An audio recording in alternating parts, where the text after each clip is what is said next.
Killer corona नए रूप में हिंदुस्तान में आ गया और ये एक तो नहीं कई शहरों में आ चुका है। कोरोना के नए वर्जन यानी कोरोना 2.0 के 20 केस हिंदुस्तान में कंफर्म हो चुके हैं। आपके मन में कोई इफ एंड बट न रहे, इसके लिए जरूरी है कि सबसे पहले आपको ये बता दें कि वो शहर कौन कौन है जहां न्यू कोरोना की एंट्री हो चुकी है। दिल्ली में 9, बेंगलुरु में 7, हैदराबाद में 2, कोलकाता में 1 और पुणे में भी 1 केस मिला है। यकीन मानिए ये 20 केस नहीं होंगे, क्योंकि पिछले 30 दिनों में ब्रिटेन से आए लोगों में से सैकड़ों लोग ट्रेसलेस हैं। मतलब उनका कोई अता पता ही नहीं है कि वो कहां है। ऐसे लोगों ने लापरवाही की सारी सीमाएं लांघ रखी हैं। इनका पता ही नहीं लग पा रहा कि ये कहां है। आपके दिमाग में उठ रहा होगा कि क्यों पता नहीं चलेगा, कोई ब्रिटेन से आएगा तो क्यों बाहर से आने वाले ने टिकट कटाया होगा, पासपोर्ट दिखाया होगा, पता नोट कराया होगा, फिर ट्रेसलेस काहे है भाई। दरअसल ब्रिटेन से लौटे कई लोगों ने अपना फोन बंद कर लिया है। जो पता उन्होंने अथॉरिटी को लिखवाया उसमें से कई पते फर्जी हैं। फर्जी पता जानबूझकर लिखाया गया था। जांच एजेंसियों को इस बात का शक है। मेडिकल टीम जब लोगों के घर पहुंच रही है तो घर पर ताला लगा है। पड़ोसी को पता नहीं कि घर के लोग कहां निकल गए। मतलब लोगों ने लापरवाही की सारी सीमाएं तोड़ दी हैं।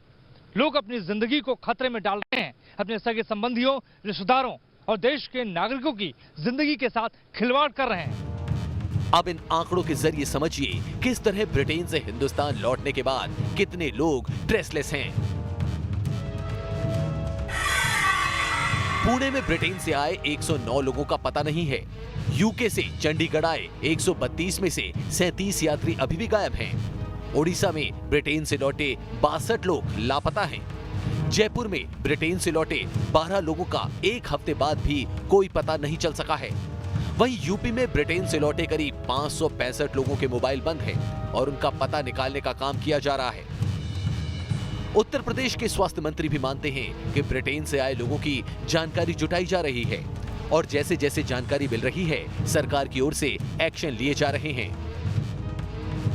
सभी यात्री जो आए हैं और अन्य जनपदों में उनका सूची भेजा गया है। कुछ उसमें से नंबर्स गलत होने के नाते वो ट्रैक नहीं हो पा रहे हैं और उनको अभी भी हम अपने कॉल सेंटर्स के माध्यम से प्रयास कर रहे हैं उनको ढूंढने के लिए। वो सूची हमने केंद्र में पुनः वापस भेजा है और पासपोर्ट ऑफिस में भी भेजा है, जहाँ से हम प्रयास कर रहे हैं कि उनका पता भी निकल आए। हो सकता है कि वो पता उत्तर प्रदेश का न हो कि किसी अन्य प्रदेश का भी हो, तो इसलिए अभी कुछ ऐसे लोग हैं जिनका भी क्लियर नहीं हो पाया है, तो इनका संख्या अभी हम बता नहीं पाएंगे। अभी ये प्रक्रिया के अंदर है।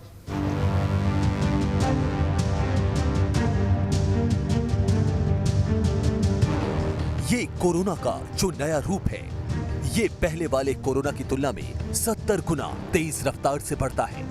जी हाँ, बिल्कुल सही सुना आपने, 70 गुना तेज रफ्तार से इन्फेक्शन। इसलिए इसे कोरोना 2.0 कहा जा रहा है। यानी आशंका इस बात की है कि मोहल्ले में एक को हुआ तो पूरा मोहल्ला वायरस की चपेट में आ सकता है। अगर आपने जरूरत के मुताबिक एहतियात नहीं बरती तो, और वायरस के इस नए रूप, नए स्ट्रेन से बचाव की पहली शर्त यह है कि इसे पहचाना जाए। दुश्मन को पहचानेंगे तभी तो उससे लड़ेंगे ना। लेकिन ब्रिटेन से आए लोगों को ट्रेस करने में हेल्थ डिपार्टमेंट को काफी दिक्कत हो रही है। जयपुर में जांच में जुटी टीम को कहीं एड्रेस गलत मिला तो कहीं मोबाइल नंबर। सबसे पहले तो हम जो आउट ऑफ इंडिया से आया है उससे पूछते हैं वो कहाँ से आए हैं, वहाँ पे वो क्या जॉब करते हैं, उनका वहाँ RT-PCR कब हुआ था, दिल्ली एयरपोर्ट पे RT-PCR हुआ था या नहीं हुआ था, आप राजस्थान में आए, जयपुर में आए, जयपुर में आने के बाद आपका RT-PCR हुआ या नहीं हुआ है। और साथ में हमारी पूरी टीम रहती है, हम उनका RT-PCR भी करते हैं यदि उनका RT-PCR नहीं हुआ होता है। यदि कोई बंदा ये कहता है कि मैंने कल ही अपना RT-PCR करवाया है तो उसकी RT-PCR की रिपोर्ट हम लेते हैं, SRF ID लेते हैं, उसकी रिपोर्ट का इंतज़ार करते हैं।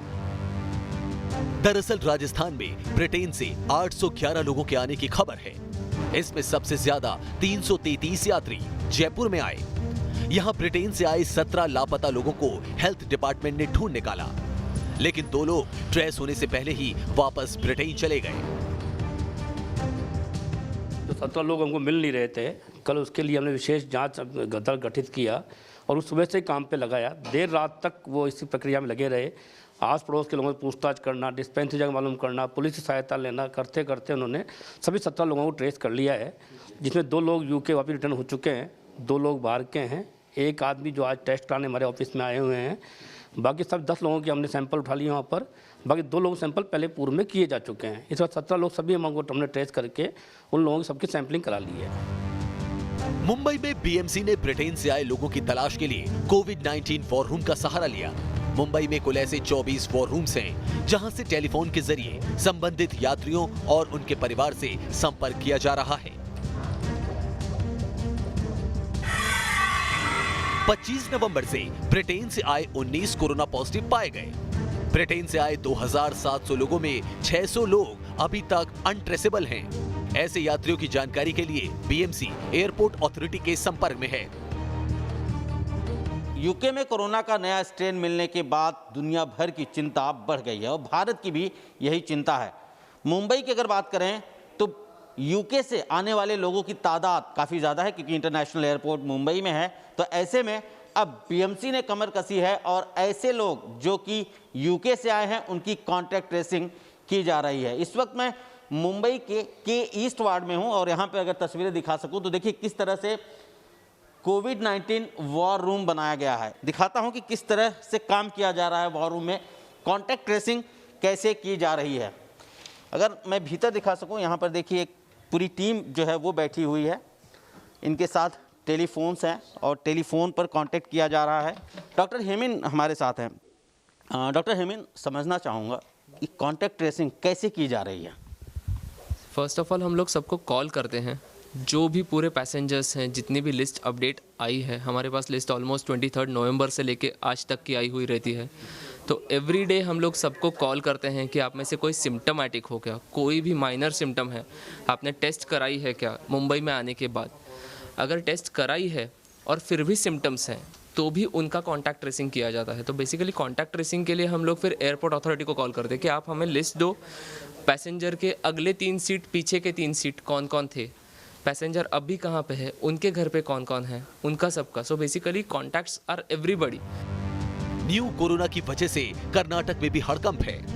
यहाँ कोरोना 2.0 के 7 मामलों की पुष्टि हुई है। यहाँ पिछले 1 महीने में ब्रिटेन से आए करीब 2500 लोगों में से 51 यात्रियों की जानकारी नहीं मिल पा रही है। इनको ढूंढने के लिए स्पेशल टास्क फोर्स को काम में लगाया गया है। कर्नाटक में अभी तक यूके से आए 1903 लोगों के कोरोना टेस्ट कराए गए हैं, जिसमें से 29 लोग जो है कोरोना संक्रमित पाए गए हैं और इन 29 लोगों में से 7 लोगों में नए स्ट्रेन की पुष्टि हुई है। लेकिन प्रशासन के सामने चुनौती है उन लोगों तक पहुंचने की जो अभी तक ट्रैक नहीं हो पाए हैं। इन लोगों को ट्रैक करने के लिए बेंगलुरु पुलिस ने एक स्पेशल टास्क फोर्स का गठन किया है।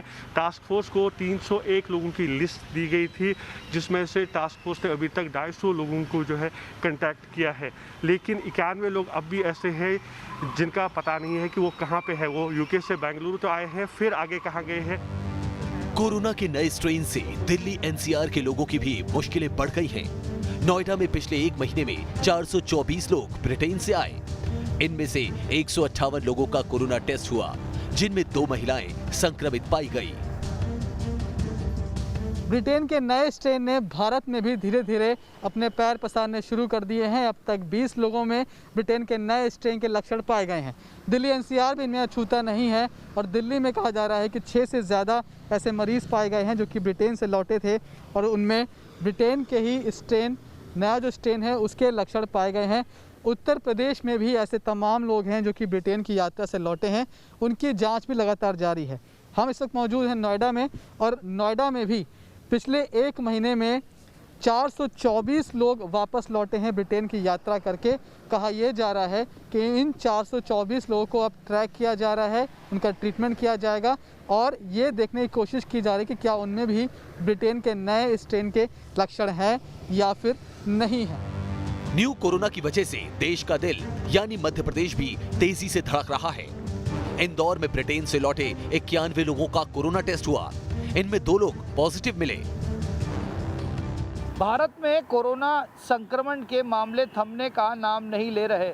इंदौर की बात करें तो बीते 24 घंटों में 258 नए कोरोना संक्रमित मरीज सामने आ चुके हैं। वहीं पिछले 24 घंटों में 4 मौतें दर्ज हुई हैं। इन सब के बीच देश में अब स्ट्रेन वायरस ने अपनी आमद दर्ज करा दी है। दरअसल हैदराबाद, पुणे और बेंगलोर की लैब से 6 नए स्ट्रेन के मामले भारत में सामने आए हैं। हालांकि ये साफ नहीं हो पाया है कि स्ट्रेन वायरस के ये मामले किन शहरों से हैं, लेकिन भारत में स्ट्रेन वायरस पहुंच चुका है। इन सब के बीच आपको इंदौर की तस्वीरें दिखाते हैं। दरअसल इंदौर में कुल 51 लोगों की ट्रैवल हिस्ट्री रही है जो यूके से इंदौर पहुंचे थे। इनमें से 2 लोग संक्रमित पाए गए थे, कोरोना संक्रमित पाए गए थे, जिसमें से एक शख्स को इंदौर के सुपर स्पेशलिटी अस्पताल में दाखिल कराया गया था। वहीं दूसरे शख्स को राऊ स्थित उसके मकान में आइसोलेट किया गया था। कोरोना के नए स्ट्रेन से निपटने के लिए केंद्र सरकार किस तरह वॉर मोड में काम कर रही है, ये आपको आगे दिखाएंगे। लेकिन पहले आप ये समझिए कि किस तरह नए साल से पहले हिंदुस्तान के लिए बड़ी खुशखबरी मिलने वाली है। 8 दिसंबर को फाइजर वैक्सीन के साथ ब्रिटेन में जारी वैक्सीनेशन प्रोग्राम में अब एक और वैक्सीन का नाम जुड़ गया है और वो वैक्सीन है कोविशील्ड। ऑक्सफोर्ड और एस्ट्रोजेनेका की बनाई गई इस वैक्सीन को ब्रिटेन में मंजूरी मिल गई है। आप भी सोच रहे होंगे कि वैक्सीन की तो मंजूरी मिली ब्रिटेन में, ऐसे में हिंदुस्तानियों को क्या फायदा होगा, तो आपको इसका जवाब देते हैं। हिंदुस्तान के लिए सबसे अच्छी खबर आने वाली है पुणे के सीरम इंस्टीट्यूट ऑफ इंडिया के इस हेडक्वार्टर से। आपको जानकर खुशी होगी, जिस कोविशील्ड वैक्सीन को ब्रिटेन में अप्रूवल मिला है, वो वैक्सीन ही हिंदुस्तान में अप्रूवल की रेस में नंबर 1 पर चल रही है और यहाँ इसी वैक्सीन पर 24 घंटे काम चल रहा है। देश के लिए गर्व की बात है कि serum institute of India he Britain में दी जाने वाली कोविशील्ड की सबसे ज्यादा डोज तैयार करने में जुटा हुआ है। कुछ ही दिनों में हमें मंजूरी मिल जाएगी। उसके बाद ये सरकार पर निर्भर करता है कि वो कितनी जल्दी इसे लेंगे और हमारे पास 2021 के जुलाई तक इसके 300 मिलियन डोज होंगे। यानी सब कुछ ठीक रहा तो नए साल के पहले हफ्ते में कोरोना की वैक्सीन हिंदुस्तानियों के बाजू तक पहुंचने लगेगी। तैयारी पुख्ता है और वैक्सीन का ड्राई रन देश के कई हिस्सों में हो चुका है। यानी इस बात की पूरी तसल्ली की जा चुकी है कि आपको जो वैक्सीन लगने वाली है वो पूरी तरह से सेफ यानी सुरक्षित हो। लेकिन अभी आप ये समझिए, पूरी दुनिया में कोरोना वैक्सीन की जारी रेस का स्टेटस क्या है। फाइजर की वैक्सीन का 8 दिसंबर से ब्रिटेन में इस्तेमाल शुरू हो चुका है, यानी वैक्सीन लोगों को दी जा रही है और जल्द ही यहाँ कोविशील्ड वैक्सीन भी लोगों को दी जाएगी। अमेरिकी कंपनी फाइजर की वैक्सीन बहरीन, मैक्सिको में भी लोगों के बाजू तक पहुंच रही है, जबकि अमेरिका में फाइजर, मॉडर्ना का टीका यहां के लोगों को दिया जा रहा है। रूस में स्पुतनिक वी के जरिए वैक्सीनेशन प्रोग्राम चल रहा है। वहीं हिंदुस्तान की बात करें तो यहां सीरम इंस्टीट्यूट और ऑक्सफोर्ड की वैक्सीन रेडी है। विशेषज्ञों के ग्रीन सिग्नल का इंतजार है। सीरम इंस्टीट्यूट ऑफ इंडिया में तैयार हो रही कोविशील्ड वैक्सीन न सिर्फ सस्ती है, बल्कि इसकी स्टोरेज भी बाकी वैक्सीन के मुकाबले किफायती है, क्योंकि इसे सामान्य रेफ्रिजरेटर वाले टेम्परेचर पर स्टोर रखा जा सकता है। लेकिन हम ये क्यों कह रहे हैं कि कोविशील्ड सबसे सेफ यानी सुरक्षित वैक्सीन है? इसके लिए आपको वैक्सीन तैयार करने की प्रक्रिया को समझना होगा। पूरी दुनिया में वैक्सीन इन्हीं 6 तकनीक से बन रही है: जीवित वायरस, इनएक्टिवेटेड वायरस, प्रोटीन सब यूनिट, वायरस जैसे कण, वायरल वेक्टर और mRNA टाइप से वैक्सीन तैयार की जाती है। देखिए, ये बेसिकली कोविड का वायरस है और ये इसके ऊपर जो है ये प्रोटीन्स के इसके वो जीनोम्स जो हैं वो लगे हुए हैं और इसमें हम लोग ये बेसिकली इसमें हम ये दर्शाने की कोशिश कर रहे हैं कि वैक्सीन बनती कैसी है। वैक्सीन की प्रक्रिया ये बनती है, वैक्सीन में हम करते क्या हैं कि इसी जो वायरस है इसका हम एंटीजन निकाल लेते हैं और उस एंटीजन के अंदर 5-6 चीज़ें डालते हैं। स्टेबलाइजर डालते हैं, एडजुवेंट डालते हैं और उसके बाद में हम उस वैक्सीन को जो है प्रिपेयर करते हैं और उसके बाद में इसका जो एंटीजन डालते हैं। अब होता क्या है, जब ये शरीर के अंदर घुसता है तो शरीर में घुसने के बाद में ये फिर एकदम से वहां पर एंटीबॉडीज की प्रोडक्शन कर देता है। ये जो है ये हमने बताया है कि किस तरह से ये वैक्सीन जो है बनती हैं। 4 तरह की वैक्सीन होती हैं। एक तो होता है वायरस की वैक्सीन, एक होता है वायरल वेक्टर वैक्सीन, एक होता है न्यूक्लिक एसिड वैक्सीन और एक होता है प्रोटीन बेस्ड वैक्सीन। ये जो है इस तरह की 4 तरह की जो है वैक्सीन डेवलप होती हैं। ये तो आप समझ ही गए होंगे कि कोरोना की कौन कौन सी वैक्सीन किस तरह से बनाई जाती है। फाइजर और मॉडर्ना वैक्सीन का इस्तेमाल ब्रिटेन और अमेरिका में भले ही शुरू हो चुका हो, लेकिन ये mRNA तकनीक पर है, जबकि हिंदुस्तान में जो वैक्सीन बन रही हैं, वो वैक्सीन प्रोटीन आधारित हैं। प्रोटीन आधारित वैक्सीन 4-6 हफ्तों में अपडेट होती है। ये होल वेरिएंट को किल करके हम सुई लगाते हैं, तो उसको देख के बॉडी का जो इम्यून सिस्टम है, लड़ने का जो क्षमता है, वो प्रोटीन्स बना लेते हैं और सेल्स बना लेता है। हम कहते हैं ह्यूमोरल एंटीबॉडी, और जो लड़ने के लिए तैयार रहते हैं, और सेल मीडिएटेड इम्यूनिटी, सेल्स भी तैयार होकर रहे। आपको ये चिंता करने की जरूरत नहीं कि कोरोना की वैक्सीन हमारे आपके लिए कितनी सुरक्षित है। अब आपके जहन में सवाल जरूर होगा कि जो वैक्सीन हमारे बाजू में लगने वाली है, उस वैक्सीन को कैसे सुरक्षित रखा जाएगा। इसके लिए भी आपको फिक्र करने की जरूरत नहीं है। केंद्र और राज्य सरकारों ने मिलकर 633 जिलों में पुख्ता कोल्ड चेन तैयार कर ली है। पूरे देश में कुल 29,000 कोल्ड चेन पॉइंट्स बनाए जा रहे हैं। इनमें 240 walk in cooler, 70 walk in freezer, 45,000 refrigerator, 41,000 deep freezer और 300 सोलर रेफ्रिजरेटर का इस्तेमाल किया जाएगा। जम्मू कश्मीर में भी कोल्ड चेन तैयार हो चुकी है और तैयारी ऐसी है कि वैक्सीनेशन बॉक्स हर ब्लॉक में अगले 2 दिन में पहुंच जाएंगे। देश भर में वैक्सीनेशन कैसे लगेगी उसको लेकर पूरी तैयारी जो है वो लगभग कर ली गई है, लेकिन सबसे बड़ी चुनौती जो है वो यही है कि जब कोरोना वैक्सीन आएगी उसको किस तरीके से स्टोरेज जो है वो यहाँ पर किया जाएगा।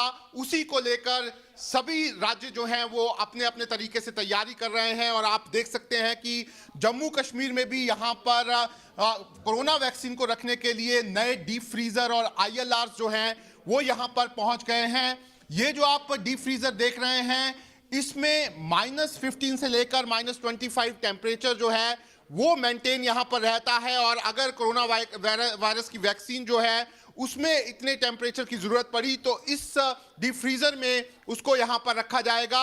इसके साथ ही साथ आप ये देख सकते हैं ये ILR है, और जितनी भी हमारी लगभग दूसरी वैक्सीन आती हैं उनको इसी में ILRs जो है जिसमें टेम्परेचर +2 से लेकर +8 तक होता है, उसमें यहाँ पर रखा जाता है ताकि वैक्सीन जो है उसको किसी तरह की यहाँ पर कोई प्रॉब्लम जो है वो यहाँ पर ना हो।